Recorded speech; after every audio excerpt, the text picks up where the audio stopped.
We have got dinner going. Oh, that's beautiful.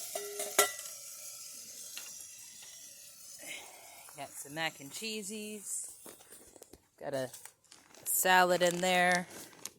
I have a beautiful lady here. Happy Mother's Day, Mama. Thank you, baby. Happy birthday. It's awesome when you get to celebrate two things with your best friend.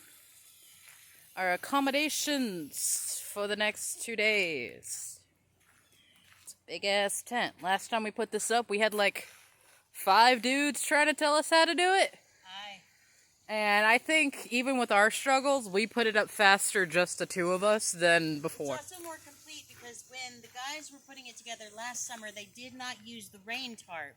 Yes. But as we have had so much rain the last few days, I would like to have it just for precaution's sake. Yes. Get out there, y'all. It's beautiful. Gonna go enjoy some of that water.